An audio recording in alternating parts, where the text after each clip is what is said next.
Start with the session anyways. So last class we just started looking into non-ideal reactors.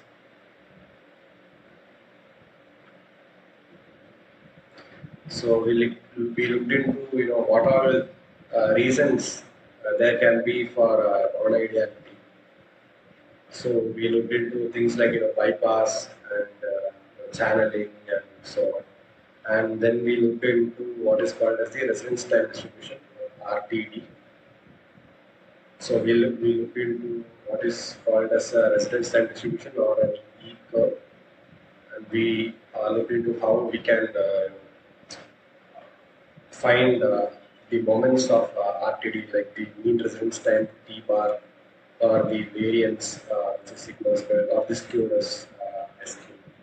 So we had like a lot of straightforward formula for that, and we basically we I think we even solved one problem where we wanted to find the mean residence time and so so we solved a few problems as well based on the concepts with regards to the residence time distribution, and all these things are applicable for policy or a single shot.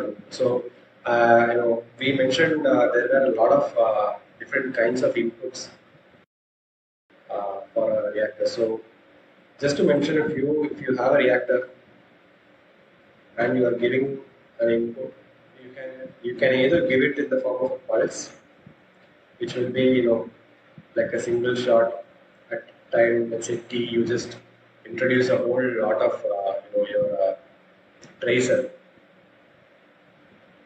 at time t, and that is known as a pulse input. Or it can be something like a step input. So at step input, you inject a unit amount of input at time t, or it could be something like wave in a waveform. So you can have an input like this, or you can even have something like a ramp. So let's say from time t, you just gradually increase the concentration of your tracer. So these are just like the different kinds of inputs that you can give. And last class we basically focused on pulse input. So this class we'll look briefly into the step input, and from then on we'll try to give a brief introduction to catalysis as well.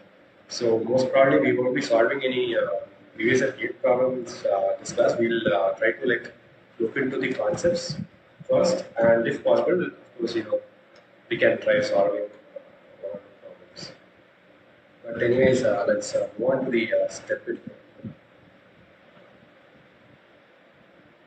So again, let's consider a PFR, and let's say we have an input and we have an output from the PFR or the plug reactor. And last class was basically, to just summarize last class, this was the thing. So if we have an input like this, the pulse input, and we can get the, this is just C versus T plot. If we give an input like this, the output, if we plot it, you know, C versus T, we'll get something like this. And this was plotted, and from this we got the residence time distribution. Now, instead of pulse input, if we put something like a step input,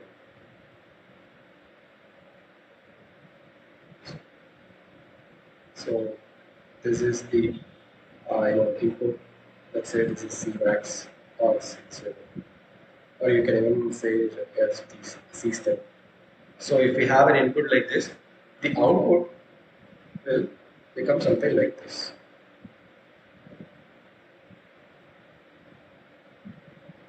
Where this will be the C0 or C max or C step.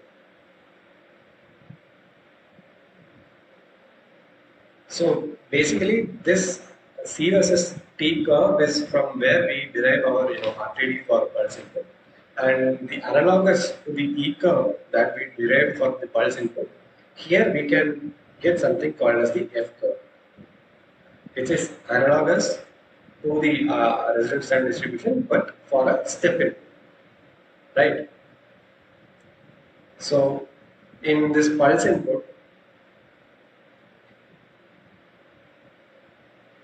we had the residence time distribution E as C by integral 0 to infinity C dt, where this integral 0 to infinity C dt is the area under this curve. The same way, we can write for step input, F will be C by C0. So again, F here is basically nothing but the fraction of material leaving the reactor.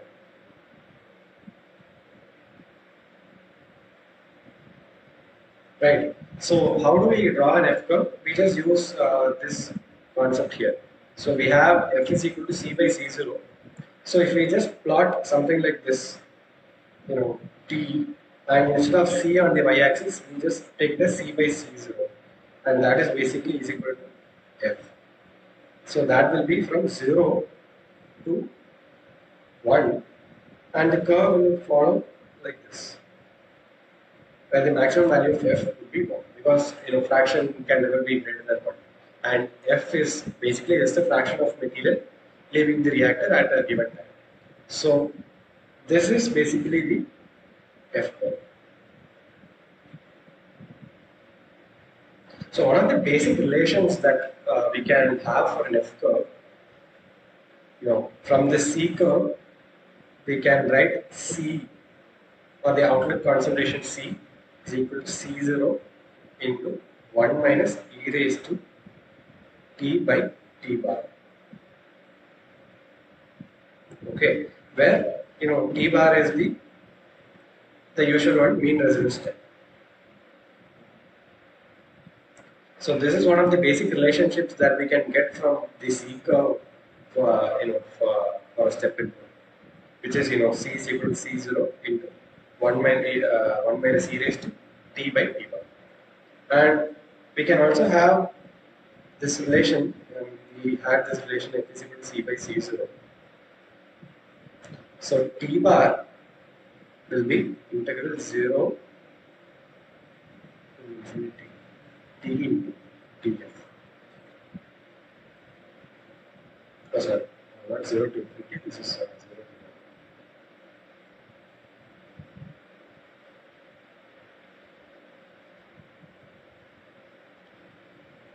to 0 to 1 T. Now that means, if we have an F curve like this is 1, this is 0, and this is T. The area here is the mean residence time.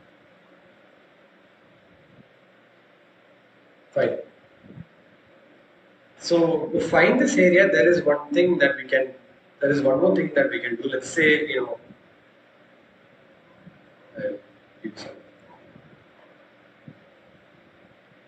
so let's say this is our, residence time T bar. So what we can do is, instead of finding this area colored in red, which is basically your mean residence time, we can also find this area, and this area will also be the mean residence time, right?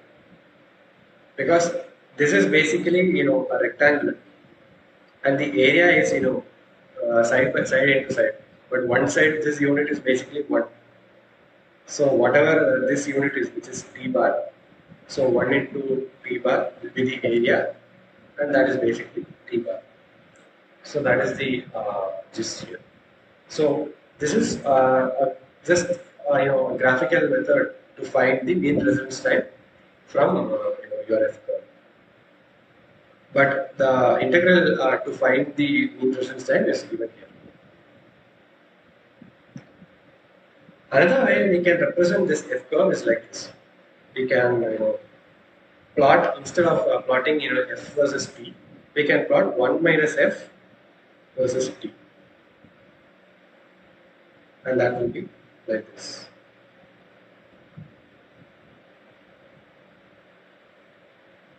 And again, this area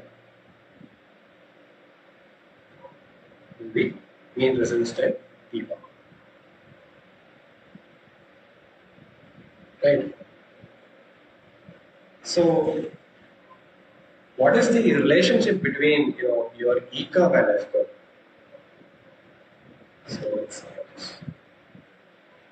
So let's say you have an E curve,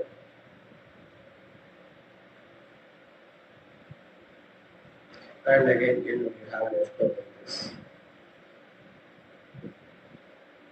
Now both these E curves and F curves represent the fraction of material that is leaving the reactor at a given time, right?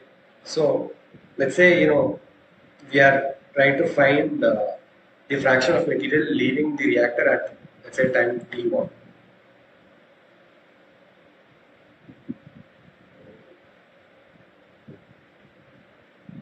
So you can just extend it to this f curve, and you can find the corresponding value of f here using this extension. So let's say 50%, this area is basically 0.5 or 50%. Then if you extend it from this E curve to the F curve, you will get some value here. Just for the simplicity, we'll just say this is 0.5. So you can extend this E curve to the F curve like this, because both of these represent the fraction of material leaving the reactor at a given time, and that time here is T1. Right? So basically, if you want to represent the relation between the E curve and F curve using some equation, you can simply denote the f or the fraction leaving the reactor at time t using an integral 0 to t1 e into dt. Now the reverse of this is basically e will be df by dt, right? So this is the fraction. This f will be the fraction of material leaving the reactor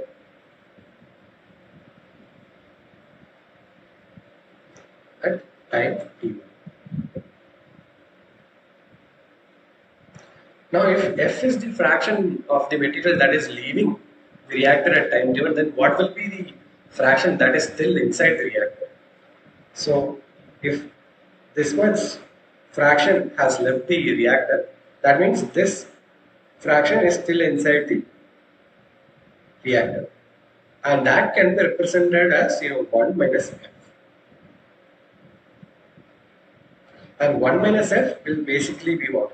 Integral t1 to, let's say, this resistance time ends at t2.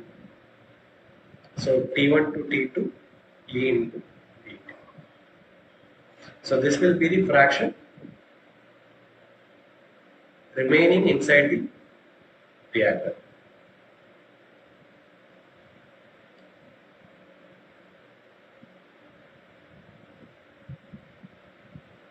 Right? So this is like a relationship that you can derive between the E curve and the F curve. So we looked at the basics of E curve and F curve. Now let's try to apply this resonance time distribution to EFR and CSTR. So let's see what is the RTD in a PFR. So RTD in a PFR, this can be represented by a delta Dirac function.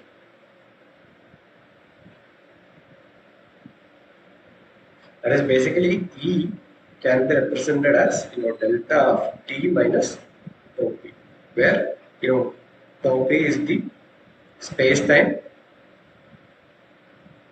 of the PFR,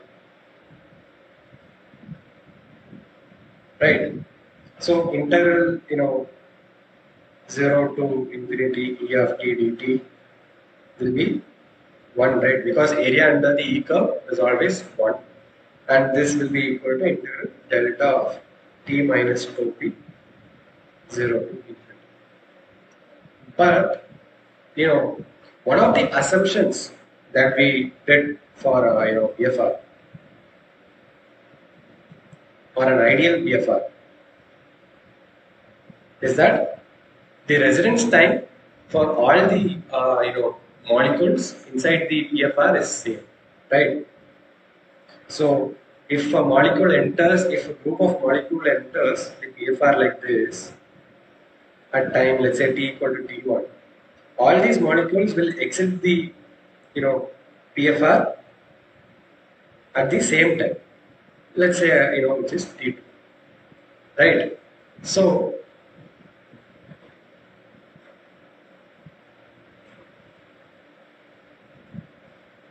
this is one of the assumptions that we made for an ideal PFR. So a residence time in a PFR is basically the space time of this PFR. So which basically means T will be tau p, or the space time of the PFR. So that means at this point E will be 0. Or in other words, you can just say there is no distribution in a PFR.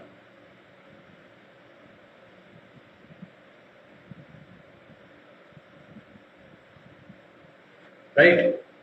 But if we go for a RTD in a CSTR,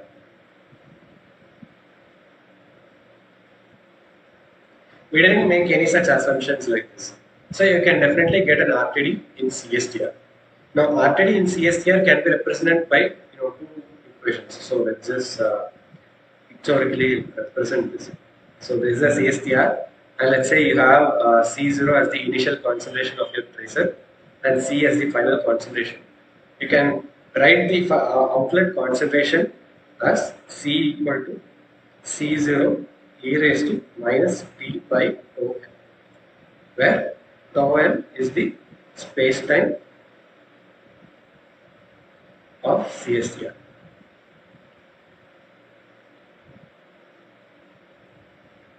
Okay. Now using this, we can find your RTD as E equal to 1 by tau m e raised to minus t by tau m. So this will be your residence time distribution for a CSTR. Okay.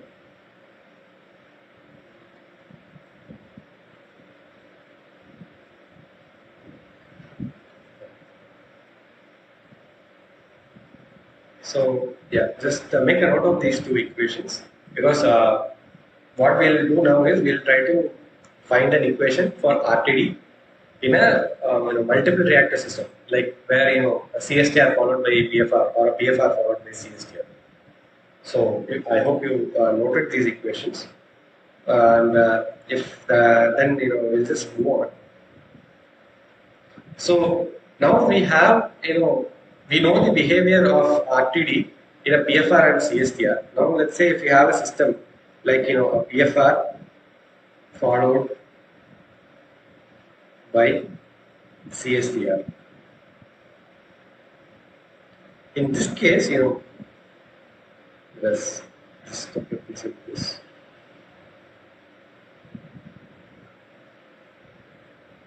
So let's say C0 is our inlet concentration. C1 is the outlet concentration from a PFR. PFR, and C2 will be the outlet concentration from a CSTR. Or actually, we'll take the inverse case. Just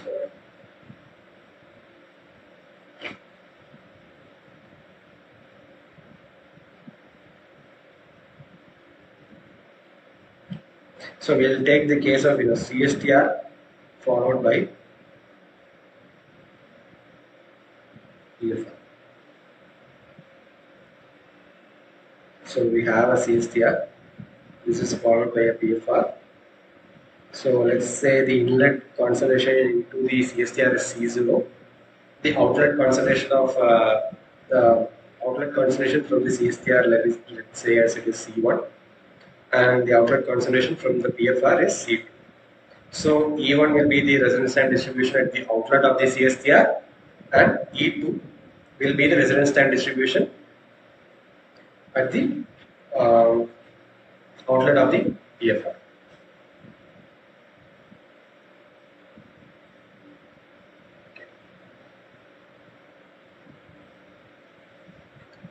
Fine. So we had the basic equations for RTD of CSTR and PFR. So we'll just use this equation for the concentration as well as the resonance time in the next case. I mean the multiple reactor case as well. So we had the equation, C equal to C0 e raised to minus T by tau m for CSTR for your outlet concentration, and we had the resonance time distribution equation as 1 by tau m e raised to minus T by tau m. So we'll just use that in the next case. So then C1 will be C0 e raised to minus T by tau m, and E1 will be 1 by tau m e raised to minus T by tau. Right? So this will be the outlet concentration and the resistance time distribution at the outlet of the CSTR. Now this C1 or the C1 will enter your PFR. Right? So what we learned in the last case was that the resonance time distribution for a PFR is basically a delta Dirac function. So long story short, your concentration will become something like this: C0 e raised to minus T minus tau P by tau. Because your resonance time will get affected by the PFR, and consequently your resonance time distribution E2,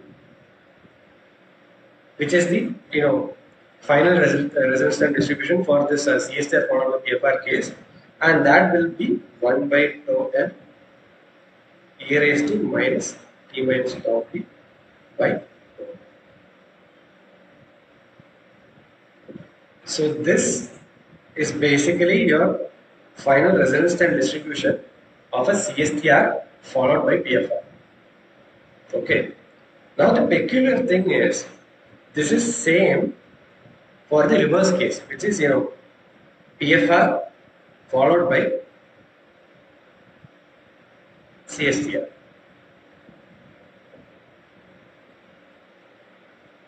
Okay. Now let us let us try to draw the E curve for this system. I think we briefly saw how the E curve will turn out for a PFR followed by CSTR case, but just let us see how we arrived at that resonance time distribution. So we have this equation, okay, this E2 or the resonance time distribution for a CSTR followed by PFR case as E equal to 1 by tau m e raised to minus T minus tau P by tau m. Now, when T equal to tau P, what happens is this whole term, the exponent term, will be e raised to 0, and that will be 1. And at that time, E will become 1 by tau m. So that is how at tau P, T equal to tau P, the RTD at this point will basically be like this. And the y-intercept for this is 1 by tau, which is E. Okay. And from then on, as tau P is greater than T, your RTD will come like this. So this is how we got the RTD for a CSTR followed by PFR system that we briefly saw in the last class. So this is just the basic, of that activity, right? And as I said, this scenario is same for both PFR followed by CSTR as well as CSTR followed by PFR, right? So is this clear? I just briefly went through the results and distribution concepts for non-ideal reactors. Um, yeah, is this understandable? Is this clear? Or if anyone has any doubts, you can always unmute and ask, or type it in the chat, whichever you wish.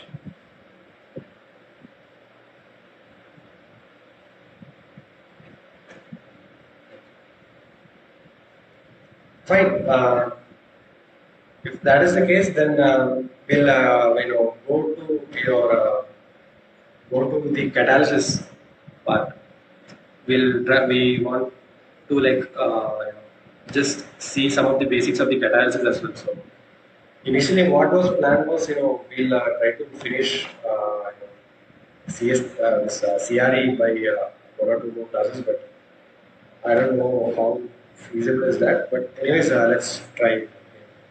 So anyways, if this is clear, then we'll move on to the catalysis part. So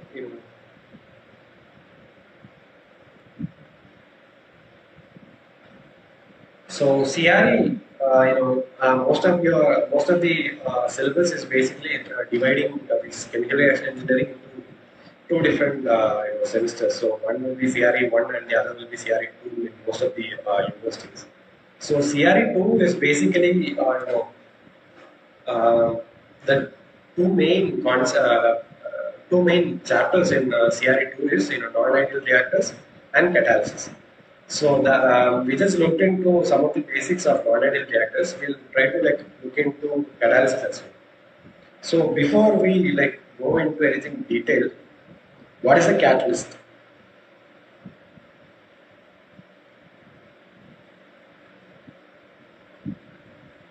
So a catalyst is basically something that makes the reaction go faster, or that means that makes or that makes the reaction go faster, or in other words, increase the reaction rate Rn. And how this is achieved? By lowering your activation energy. Okay.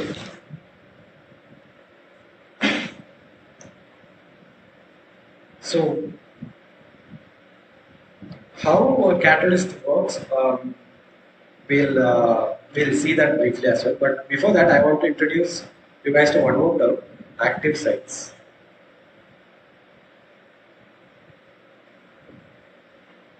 So, active sites are the place on the catalyst where reactants bind and undergo reaction.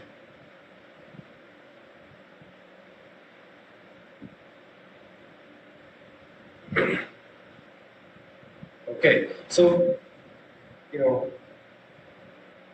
let us just consider the simple reaction. A gives B. Okay.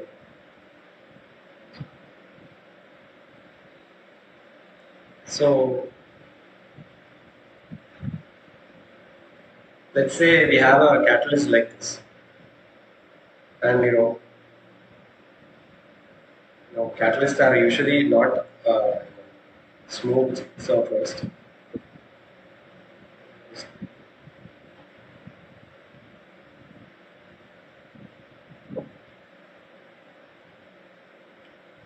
So we have something like this, and this is your reaction medium. Okay, so this is basically filled with A, your reactant molecule A. So what happens is this A will come in contact with your catalyst and binds at a point, and this point is called as the active site. So these are all these can be active sites.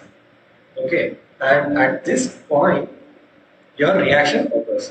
So this reaction occurs, A gives B at an active site, and once that happens, your B will just diffuse out of this active site and go back into the medium.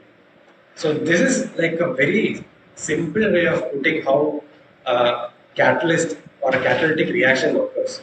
Now there are a lot of different steps involved in a catalytic reaction. So there are basically 7 steps involved in the catalytic reaction. We'll see each one of them one by one. So this is like a basic picture of how a catalyst works. So you have a reactant.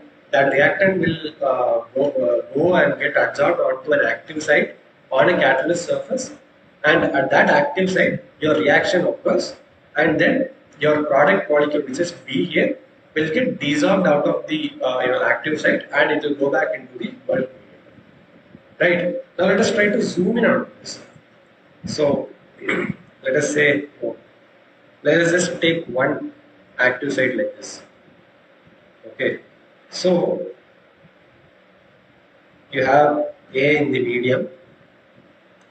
First, what this A has to do is first get diffused to the surface of your catalyst. Okay, so that is the first step. That is external diffusion from bulk medium to catalyst surface.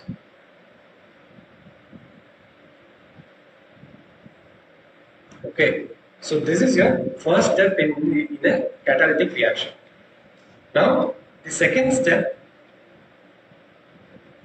once this reactant molecule reaches the catalyst surface, it has to now get into your active site. So that is the second step. So this is an active site. So from this, and this is the surface. So once it reaches the surface, now it has to get to an active site, and that is the second step.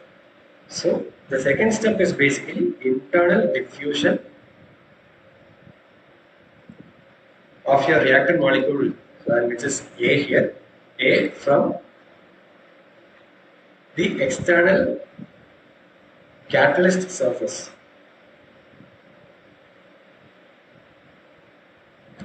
to the internal surface of the catalyst, which is basically your active site.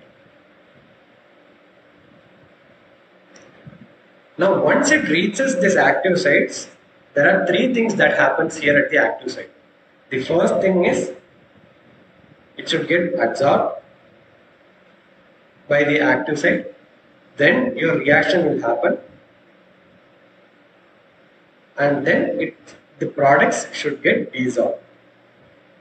So the 3 things happens at the active site. So these are the next 3 steps in your catalytic reaction. So the third step is adsorption of your reactant A on the catalyst surface or active site.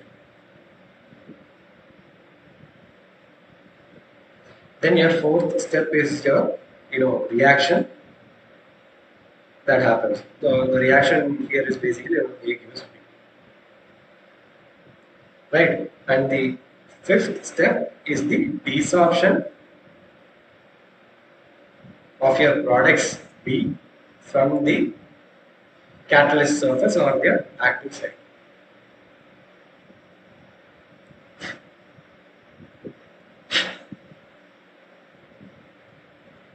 Okay, And once once your products are formed, now your products has to just leave the catalyst area and go back into the bulk. So that is the next two steps.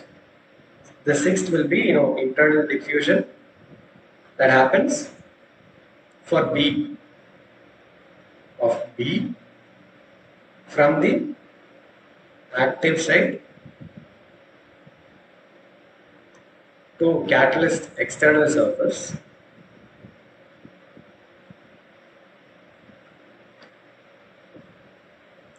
And finally, say some this will be external diffusion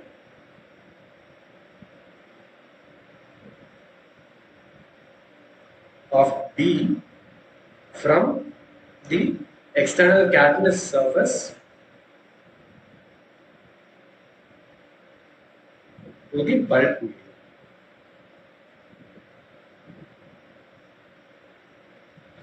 Right. So these are the seven major steps involved in the catalytic reaction. So first your reactant has to reach the catalyst surface, which is step one, and then it has to find an active site, that is step two, and it has to get adsorbed. Then the reaction proceeds, and then it has to get desorbed. So these are step 3, 4, and 5. And once your products are desorbed from the active site, it has to then undergo an internal diffusion to reach the catalyst surface, that is step 6. And then from catalyst surface, it has to undergo an external diffusion to reach your bulk, and that is the step 7. Right? So these are the 7 major steps that is involved in the catalytic reaction. Clear?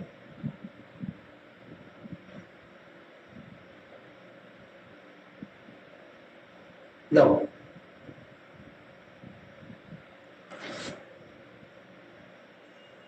since there are multiple steps that is involved in this catalytic process, what we usually assume, not assume, we can actually say, is that the slowest step out of these 7 different steps will be the rate determining step.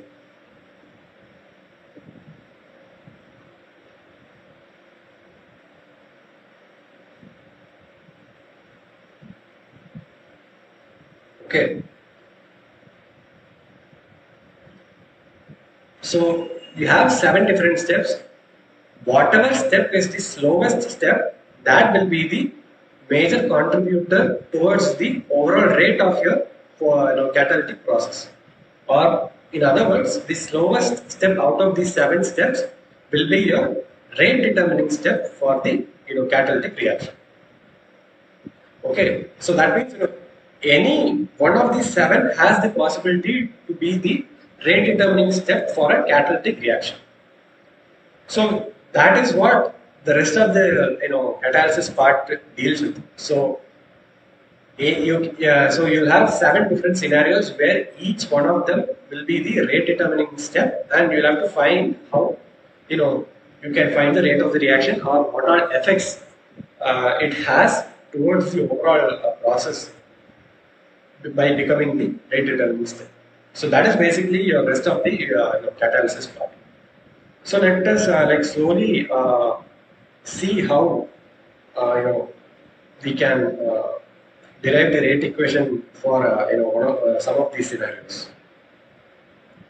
Okay, so let us divide this into 3 scenarios. So scenario 1, both the diffusion steps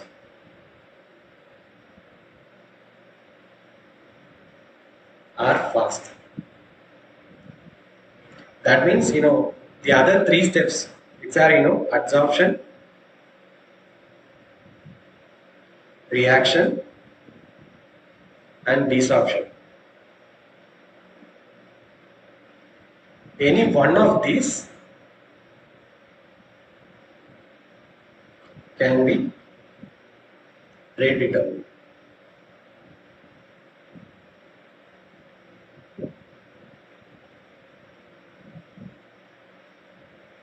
Okay, this is scenario one. So both your internal diffusion as well as external diffusion are very fast, and because of that, your rate determining step can be either your adsorption or the surface reaction or the desorption step. So any one of these can be the rate determining step in this scenario. Then we can have another scenario like this, where all your steps except external diffusion are fast. So that means external diffusion is rate determined.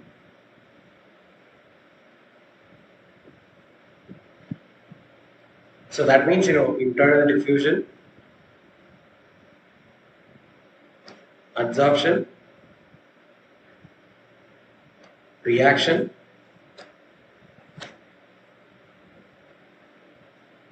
as well as desorption are fast.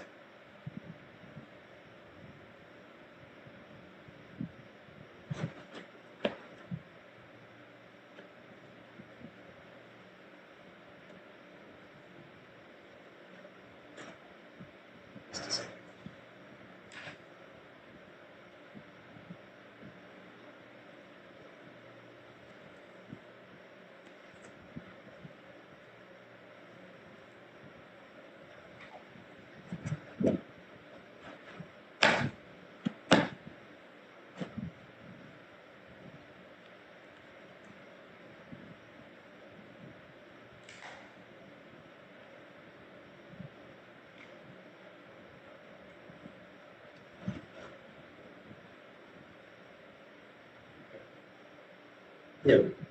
So that is scenario 2. And we can have a third scenario.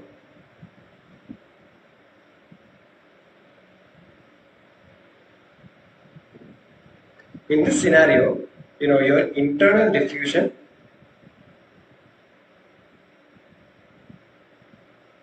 is rate limited.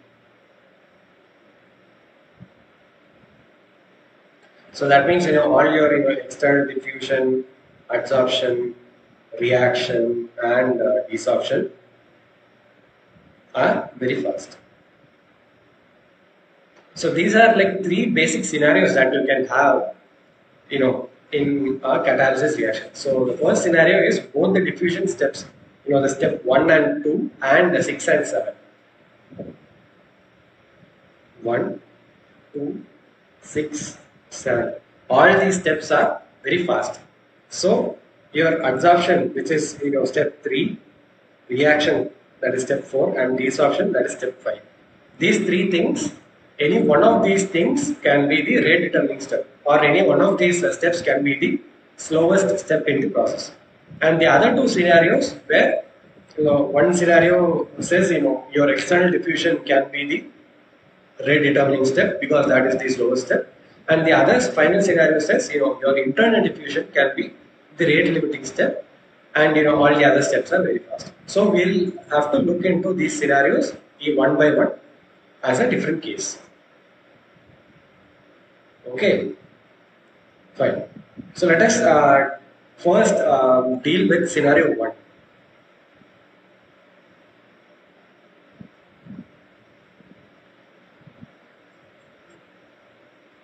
So here your diffusion steps are very fast, and that means your adsorption or reaction or desorption, any one of these can be your rate determining step. Okay, so this is the scenario 1. Fine. Let us take a very simple reaction like this. A gives B. Okay. So here we just said the diffusion steps are very fast, so we don't have to consider the internal and external diffusion steps. So here basically we only have 3 steps, The first step is adsorption. Second step is reaction.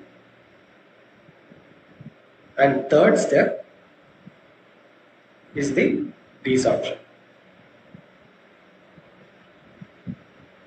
Okay. So, right. So the first adsorption step, let us represent our active site as S. Okay. So active site, we can represent this as S. So total number of active sites will be CT. Total number of active sites. And let's say, let's say there are 100 active sites in a catalyst. It is not a necessary thing that all these 100 active sites will get occupied by a molecule. Some of these can be vacant, and only some of these will be occupied by a reactant molecule. So let us take the concentration of vacant active site as CV. So CV is the concentration of vacant active sites, and CT is the concentration of or the total number of active sites. Okay, so just these two notations, it's better to keep in mind. So anyways, let us start with the first step. The first step is adsorption. So adsorption means your reactant A will get adsorbed onto a catalyst active site, right? So if you want to represent it, we can represent it like this: A plus an active site S will reversibly give your adsorbed reactant molecule AS. Okay, so you can represent your adsorption step like this. Now the second step, in a similar way, you can represent your second step also like this. So your adsorbed reactant molecule AS will undergo reaction on the catalyst surface of the active site and will form the adsorbed product molecule BS. Okay, again, just to remind you, S here is the active site. Okay, just the notation of the active site. So A plus S reversibly giving AS is the adsorption step. Then AS reversibly giving BS is the reaction step. Now once the reaction happens and the products are formed, now the final step or the only remaining step is basically just desorption. So this product BS has to desorb or leave the active site and become B, and your active site has to go back to being an empty active site as S. Okay, so these are the three steps that you can represent it when the diffusion steps are very fast. The scenario 1 is what we are talking about basically. So there are three steps here in scenario 1: adsorption, reaction, and desorption. So you can represent these three steps as I just written here, as I just wrote here. And the thing is, any one of these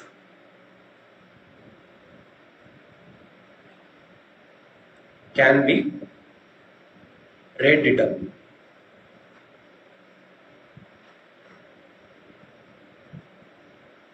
Okay, so that is the thing with scenario 1. Now let us assume the first step, adsorption, is rate determined. Okay, if I'll just write it this. If the first step, adsorption, let us represent the rate of adsorption as minus RA. Okay, that will be confusing.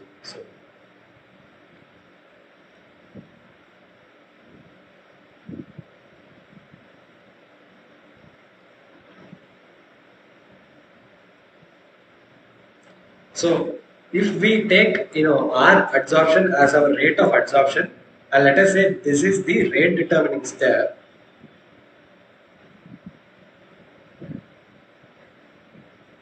then desorption which let us represent it as minus R desorption, and the surface reaction,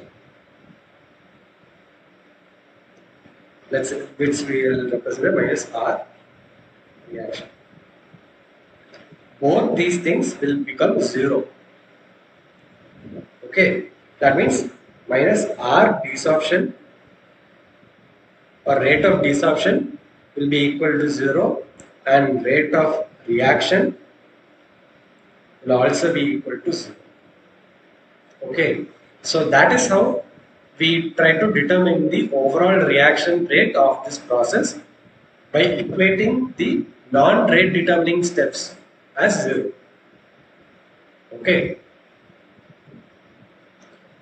So again, just to repeat it, diffusion, the external diffusion and internal diffusion has no effect here. Only these three, adsorption, desorption and reaction, can have an effect here. And just for an example, if adsorption is the rate determining step, the rate of desorption and rate of reaction will be 0. Now you can write this the other way as well. If rate of reaction is rate determining,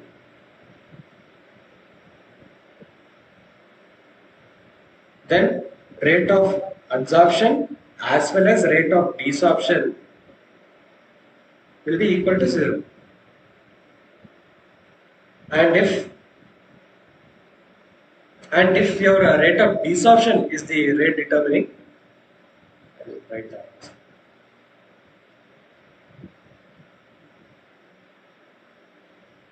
If rate of desorption is rate determining, then rate of adsorption as well as rate of reaction will be equal to 0. So this is the general thing when we have the internal and external diffusion having no effect on your catalytic process, but any one of the adsorption, reaction or desorption can be the rate determining step. So at a time any one of these only can be rate determining step. So if adsorption is rate determining, then desorption and rate of reaction will be 0. So what do you mean rate is equal to 0? That means these are in equilibrium. Okay. So basically, if we just rephrase this, if adsorption is rate determining step, then desorption and reaction rate will be in equilibrium. Okay, because these are all reversible reactions, right? So this is we have a reversible reaction with rate constants K1, K2. Your reaction is also a reversible reaction. Your desorption is also a reversible reaction. Okay, so if adsorption is rate determining, then this will be in equilibrium.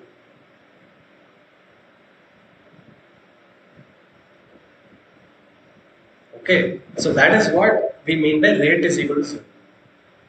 So if adsorption is rate determining, then desorption and reaction will be in equilibrium. If reaction is rate determining, then adsorption and desorption will be in equilibrium.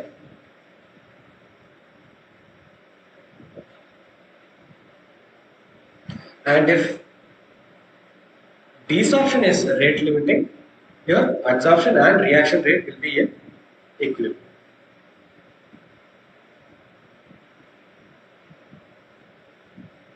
Right? Now, let us divide these into 3 cases. So this adsorption being rate. So this case 1, adsorption in equilibrium.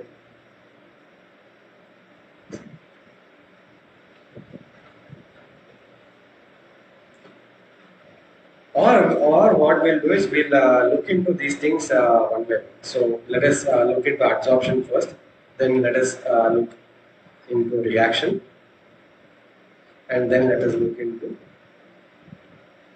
desorption. Okay. So let us take adsorption first.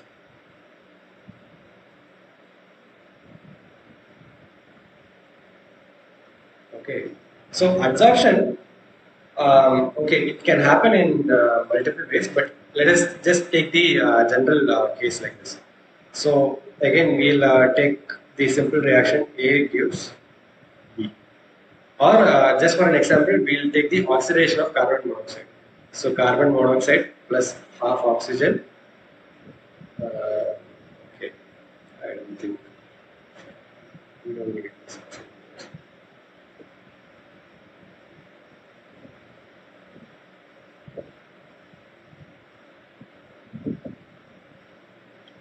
Okay. So let us take the reaction like that. So yeah, carbon monoxide given carbon dioxide. Okay. So carbon monoxide plus half oxygen basically. O2 gives carbon monoxide. So let us say this CO can get adsorbed onto the active sites in two ways. So the first way is, let us say this hill represents an active site. CO is basically C triple bond O, right? So both this C and O can get adsorbed here in a single active site. So that is something called as a single site mechanism or a single site model.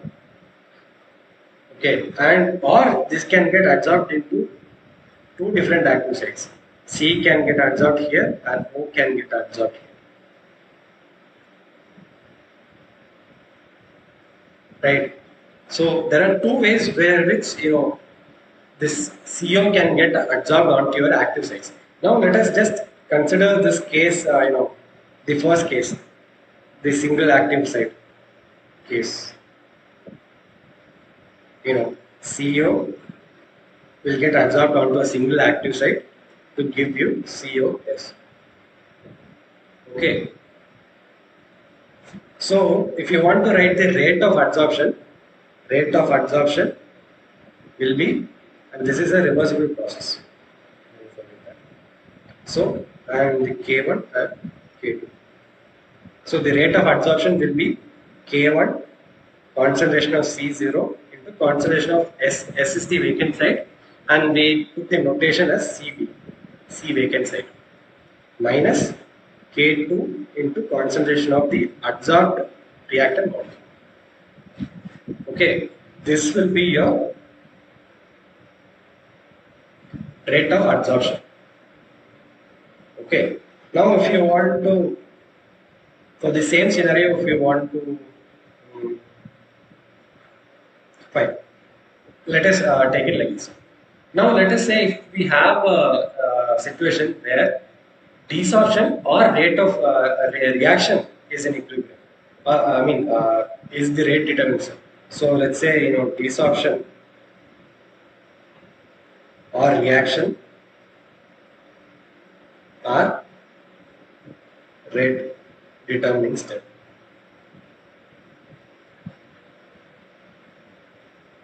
So any one of this desorption or reaction can be the rate determining step. What that means is adsorption will be in equilibrium, right?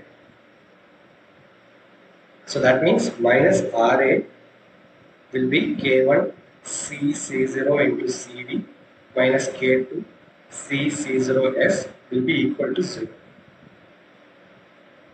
So this is what you mean by your adsorption being in equilibrium. Now the thing with this is, to determine this CV and C0S, it is a very complex procedure.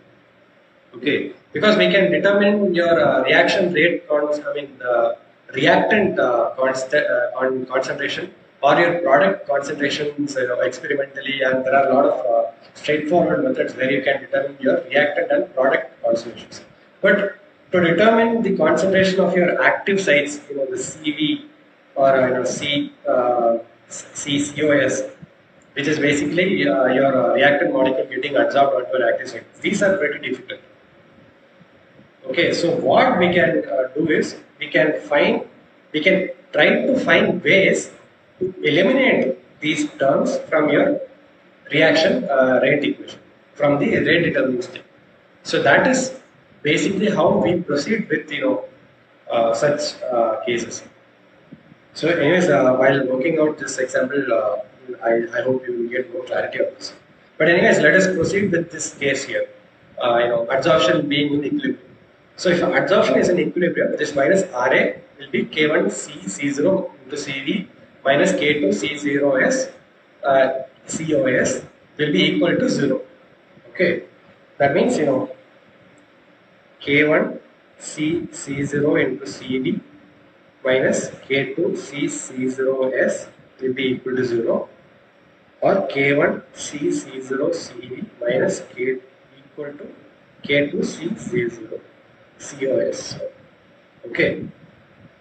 Now we want to find a term for C0 COS. So this COS will be K1 by K2 into CO into Cv. Okay. Now we need to find a term for Cv, because as I said, determining the concentration of your vacant active sites is pretty difficult. So what we will try to do is we will try to use the site balance, active site balance and try to find a term for Cv. Okay. So what is this active site balance? This means basically your total number of active sites will be equal to number of vacant sites plus number of sites where your reactant or product gets adsorbed. Reactant is adsorbed. Okay. Or this basically means Ct, which is the concentration of your total active site, will be equal to the concentration of vacant site Cv plus concentration of sites where your reactant molecules are adsorbed. So that is CCOS. So rearranging this, we will get Cv is equal to Ct minus CCOS. So this is a site balance for this case. Okay. So if we have multiple reactants getting adsorbed onto the active sites, the site balance will change accordingly. So let us say if we have A, B and C getting adsorbed into AS, BS and CS, then the site balance will be Ct is equal to Cv, which is the vacant site concentration, plus CAS plus CBS plus CCS. And if you have an inert substance in the reaction as well, let's say inert I, and that is also getting adsorbed onto your active site and becomes IS, then you'll have to add that term as well, the CIS. Okay, so this is the site balance that we want to use to eliminate this Cv term. Okay, so here, so we'll write a site balance here. So here Cv will basically be Ct minus CCOS. Okay, so if we substitute that here in this CCOS equation, this will become CCOS is equal to K1 by K2 CCO into Cv, and that is Ct minus CCOS. So now there are CCOS terms on both LHS and RHS. So what we need to do is we just have to rearrange this. So CCOS is equal to K1 by K2 CCO into Ct minus K1 by K2 CCO into CCOS. So just bring it this side, it will become CCOS into 1 plus K1 by K2 CCO. That is equal to K1 by K2 CCO into CT. Okay, and note that K1 by K2 or the reaction rate constant for the forward reaction by the reaction rate constant for the backward reaction is nothing but your equilibrium constant K. Okay, now we just rearrange this and apply this K1 by K2 equal to K. We'll get CCOS equal to K CCO CT by 1 plus K CC.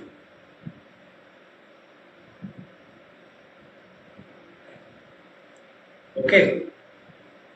Now we can also represent this in terms of partial pressures. That will be, CCOS will be K into PCO to PT by 1 plus K into PCO. Where this PCO is the partial pressure of CO and PT is the total pressure.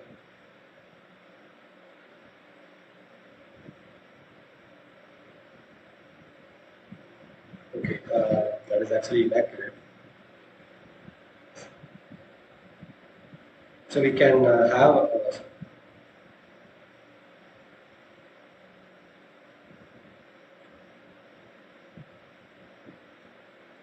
so we cannot say PT as the total pressure. And in fact, it is not exactly correct to represent that in terms of pressure as well. So we only represent our reactants and products in terms of partial pressure. So this is in terms of partial pressure.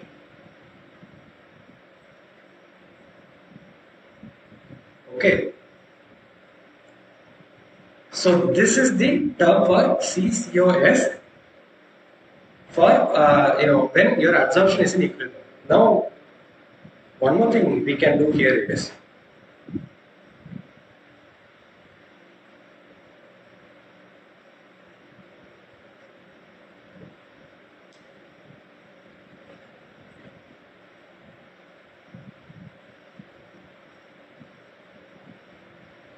so we have a term CCOS is equal to K into CCO CT by 1 plus K CCO, right? So this is the term for CCOS. We can apply this to your vacant active site concentration CV as well. And CV was CT into, CT minus CCOS, right? So that is CT minus KCCO into CT by 1 plus KCO. CCO. So that means CT into 1 minus KCO by 1 plus KCO into T. So this will be 1 plus KCO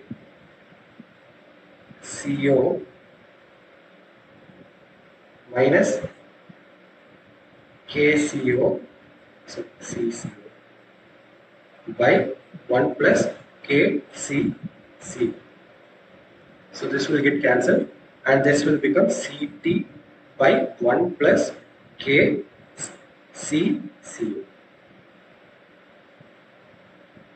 This will be your term for vacant site.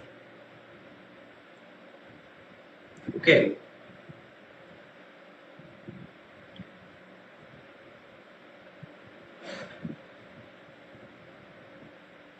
So, any doubts so far?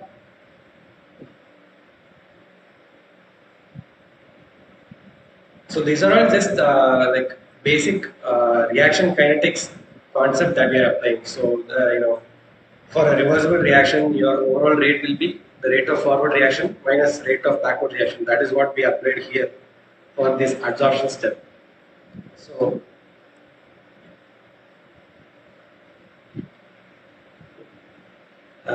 yeah, but yeah, anyways, just saying, so this CO plus S is the forward reaction and your COS giving CO plus S will be the backward reaction. So we are just applying the basic reaction kinetics concept for a reversible reaction in this adsorption case. And we are just proceeding and we are just trying to eliminate the terms CV and COS. So that is what we have been trying so far, to eliminate these two terms from your rate equation, and we finally found the terms CCOS and CV in terms of CCO and CT, which are known to us. So basically, this is what we did so far. So from this, you'll have to proceed further to find your reaction rate for different scenarios.